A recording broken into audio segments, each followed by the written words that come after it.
ಭಾಗ್ಯಗಳ ರಾಮಯ್ಯ ಅವರ ನೂತನ ದಾಖಲೆ. ಕರ್ನಾಟಕದ ರಾಜಕೀಯ ಇತಿಹಾಸದಲ್ಲಿ ಇದು ನಿಜಕ್ಕೂ ಒಂದು ಹೊಸ ಮೈಲಿಗಲ್ಲು. ದೀರ್ಘ ಅವಧಿಗೆ ಸಿಎಂ ಆದಂತಹ ಹೆಗ್ಗಳಿಕೆ. ಮಾಜಿ ಸಿಎಂ ದೇವರಾಜ ಅರಸು ದಾಖಲೆಯನ್ನ ಮುರಿದಂತಹ ಸಿದ್ದರಾಮಯ್ಯ ಅವರಿಗೆ ಅಭಿನಂದನೆಗಳ ಮಹಾಪೂರವೇ ಹರಿದಿದೆ. ಹಸ್ತಪಡೆ ಬಹುಪರಾಕ್ ಮೊಳಗಿಸಿದೆ. ಇತ್ತ ಸುದೀರ್ಘ ಆಡಳಿತ ನೀಡಿರುವಂತಹ ಸಿದ್ದರಾಮಯ್ಯ ಅವರ ಕೊಡುಗೆ ಏನು ಅಂತ ಹೇಳಿ ವಿಪಕ್ಷ ಬಿಜೆಪಿ ಕಾಲೆಳೆದಿದೆ.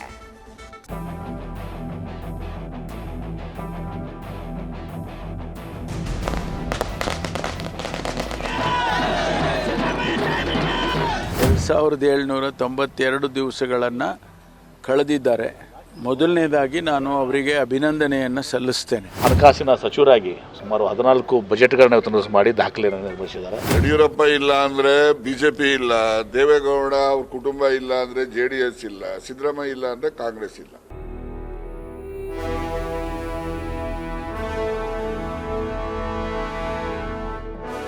ಸಿದ್ದರಾಮಯ್ಯ ಭಾಗ್ಯಗಳನ್ನ ಬಳುವಳಿಯಾಗಿ ಕೊಟ್ಟ ಹರಿಕಾರ, ಭಾಗ್ಯಗಳ ರಾಮಯ್ಯ. ಇದು ಅಭಿಮಾನಿಗಳು ಪ್ರೀತಿಪೂರ್ವಕವಾಗಿ ಕೊಟ್ಟ ಬಿರುದು. ಸಾಮಾಜಿಕ ನ್ಯಾಯದ ಪರ ನಿಂತಿರೋ ಮಹಾರಥಿ, ಗ್ಯಾರಂಟಿಗಳ ಸರದಾರ ಸಿದ್ದರಾಮಯ್ಯ ಹಾಗೂ ದೇವರಾಜ ಅರಸುರನ್ನ ಒಂದೇ ತಕ್ಕಡಿಯಲ್ಲಿ ತೂಗದಿದ್ರೂ ಸಿದ್ದರಾಮಯ್ಯ ನೀಡಿರುವ ಜನಪರ ಆಡಳಿತ ಹೌದೋ ಹುಲಿಯಾ ಎನಿಸಿಕೊಂಡಿದೆ. ಈಗ ಮತ್ತೊಂದು ದೀರ್ಘ ದಾಖಲೆ ಮೈಸೂರು ಹುಲಿ ಸಿದ್ದರಾಮಯ್ಯ ಮುಡಿಗೇರಿದೆ.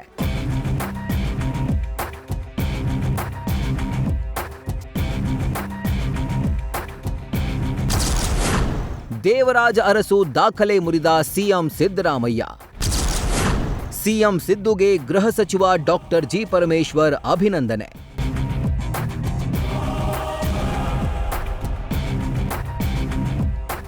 ಸಾಮಾಜಿಕ ಪರಿವರ್ತಕ, ಮೌನ ಕ್ರಾಂತಿಯ ಹರಿಕಾರ ದೇವರಾಜ ಅರಸು ಸಿಎಂ ಆಡಳಿತ 7 ವರ್ಷ 239 ದಿನಗಳು. ಕರ್ನಾಟಕದಲ್ಲಿ ಸುದೀರ್ಘ ಅವಧಿಗೆ ಮುಖ್ಯಮಂತ್ರಿ ಎಂಬ ರೆಕಾರ್ಡ್ ಈಗ ಸಿದ್ದರಾಮಯ್ಯ ಬ್ರೇಕ್ ಮಾಡಿದ್ದಾರೆ. 1972ರಿಂದ 1978ರವರೆಗೆ ನಿರ್ಮಾಣವಾಗಿದ್ದ 40 ವರ್ಷಗಳ ದಾಖಲೆಯನ್ನ ಸಿದ್ದರಾಮಯ್ಯ ಮುರಿದಿದ್ದಾರೆ. ಸಿಎಂ ಸಿದ್ದರಾಮಯ್ಯಗೆ ಕಾಂಗ್ರೆಸ್ ಪಾಳ್ಯದಿಂದ ಅಭಿನಂದನೆಗಳ ಮಹಾಪೂರವೇ ಹರಿದು ಬರ್ತಾ ಇದೆ. ಗೃಹ ಸಚಿವ ಡಾಕ್ಟರ್ ಜಿ ಪರಮೇಶ್ವರ್ ಕೂಡ ಸಿಎಂಗೆ ಅಭಿನಂದನೆಗಳನ್ನ ತಿಳಿಸಿದ್ದಾರೆ.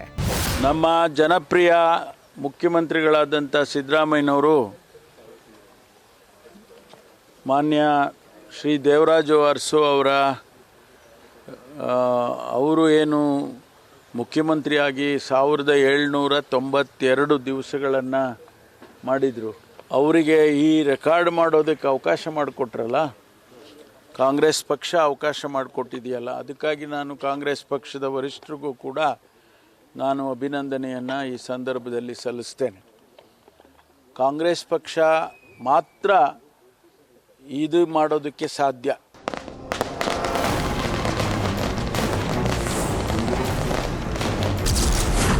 ಸಿದ್ದರಾಮಯ್ಯ ಆಡಳಿತಕ್ಕೆ ಎಂಬಿ ಪಾಟೀಲ್ ಬಹುಪರಾಕ್.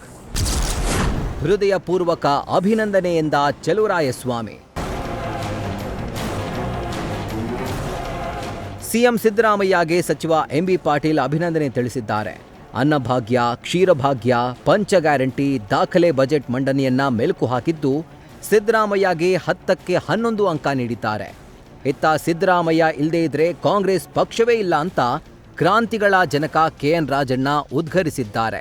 ರಾಜ್ಯದಲ್ಲಿ ವಿಶೇಷವಾಗಿ ಅನ್ನಭಾಗ್ಯ, ಹಸಿದವರಿಗೆ ಯಾರೂ ಕೂಡ ಹಸಿದು ಹೊಟ್ಟೆಯಲ್ಲಿ ಮಲಗಬಾರ್ದು ಅಂಥೇಳಿ ಅನ್ನಭಾಗ್ಯ ಯೋಜನೆಯನ್ನು, ಕ್ಷೀರಭಾಗ್ಯ, ಕೃಷಿ ಭಾಗ್ಯ, ಈಗ ಪಂಚ ಗ್ಯಾರಂಟಿಗಳನ್ನು ಮಾಡೋ ಮೂಲಕ ಇವತ್ತು ಮತ್ತು ಹಣಕಾಸಿನ ಸಚಿವರಾಗಿ ಸುಮಾರು 14 ಬಜೆಟ್ಗಳನ್ನ ಮಾಡಿ ದಾಖಲೆಯನ್ನು ನಿರ್ಮಿಸಿದ್ದಾರೆ. ಆ ಒಂದು ದಾಖಲೆ ನಮ್ಮೆಲ್ಲರಿಗೂ ಕೂಡ ಹೆಮ್ಮೆ ಇರುವಂಥದ್ದು. ಇಬ್ಬರು ಶ್ರೇಷ್ಠ ನಾಯಕರು, ದೇವರಾಜ ಅರಸು ಅವರು ಮತ್ತು ಸಿದ್ದರಾಮಯ್ಯ. ಸರ್, ಈಗ 10 ಅಂಕಕ್ಕೆ ಎಷ್ಟು ಕೊಡ್ತೀವಿ ಅಂತ ಸಿಎಂ ಆಡಳಿತಕ್ಕೆ? 10 ಅಂಕಗಳ ಪೈಕಿ ಎಷ್ಟು ಕೊಡ್ಬೋದು? 10ಕ್ಕೆ 11 ಕೂಡ ಬರ್ತೀನಿ, 11 ಕೊಡ್ತಿದ್ದೀವಿ. ಹೆಮ್ಮೆ ವಿಚಾರ.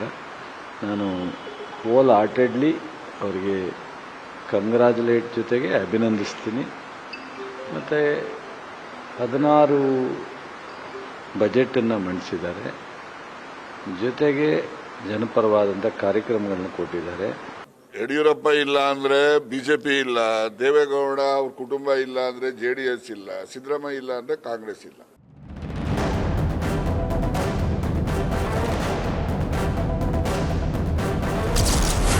ಸುದೀರ್ಘ ಆಡಳಿತ ಸರಿ, ರಾಜ್ಯಕ್ಕೆ ನಿಮ್ಮ ಕೊಡುಗೆ ಏನು?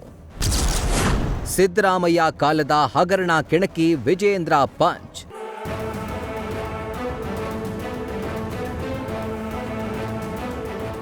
ಅತ್ತ ಹಸ್ತಪಡೆ ಸಿದ್ದರಾಮಯ್ಯ ಗುಣಗಾನದಲ್ಲಿ ಮುಳುಗಿದ್ರೆ ಇತ್ತ ವಿಪಕ್ಷ ಬಿಜೆಪಿ ಕಾಲೆಳೆದಿದೆ. ಸುದೀರ್ಘ ಆಡಳಿತದಲ್ಲಿ ಸಿದ್ದರಾಮಯ್ಯ ಕೊಡುಗೆ ಏನು ಅಂತ ಬಿಜೆಪಿ ರಾಜ್ಯಾಧ್ಯಕ್ಷ ಬಿವೈ ವಿಜೇಂದ್ರ ಪ್ರಶ್ನಿಸಿದ್ದಾರೆ. 2018ರಲ್ಲಿ ಚಾಮುಂಡೇಶ್ವರಿ ಕ್ಷೇತ್ರದಲ್ಲಿ ಸೋಲು, ಸೂರಿಲ್ಲದವರಿಗೆ ಮನೆ ಕೊಟ್ಟಿಲ್ಲ, ವಾಲ್ಮೀಕಿ ಮುಡಾ ಹಗರಣ ನಡೆಸಿರೋದನ್ನ ಜನ ಮರ್ತಿಲ್ಲ ಅಂತ ಮಾತಿನ ಪಂಚ್ ಕೊಟ್ಟಿದ್ದಾರೆ. ಅವಧಿಗೆ ಎಷ್ಟು ಸುದೀರ್ಘವಾಗಿ ರಾಜ್ಯದ ಮುಖ್ಯಮಂತ್ರಿಗಳಾಗಿ ಆಡಳಿತನ ನಡೆಸಿದ್ದೀರಿ ಅನ್ನೋದು ಮುಖ್ಯ ಅಲ್ಲ, ತಮ್ಮ ಆಡಳಿತ ಅವಧಿಯಲ್ಲಿ ರಾಜ್ಯಕ್ಕೆ ನೀಡಿರುವಂತಹ ಕೊಡುಗೆಗಳು ಏನು ಇದನ್ನ ರಾಜ್ಯದ ಜನರ ಮುಂದೆ ಬಿಚ್ಚಿಡಬೇಕಾಗ್ತದೆ. ಈ ರಾಜ್ಯದ ಒಬ್ಬ ಅದೃಷ್ಟದ ಮುಖ್ಯಮಂತ್ರಿಗಳು, ಯಾವುದೇ ಒಂದು ಹೋರಾಟ ಇಲ್ಲದೆ ಅದೃಷ್ಟದಿಂದ ರಾಜ್ಯದ ಮುಖ್ಯಮಂತ್ರಿಗಳಾಗಿರುವಂತದ್ದು, ಅವಕಾಶವಾದಿ ಮುಖ್ಯಮಂತ್ರಿಗಳು. ಕಳೆದ 2.5 ವರ್ಷದಲ್ಲಿ ರಾಜ್ಯದ ಮುಖ್ಯಮಂತ್ರಿಗಳಾಗಿ ಎಷ್ಟು ಬಡವರಿಗೆ ಮನೆಗಳನ್ನ ಕೊಟ್ಟಿದ್ದಾರೆ.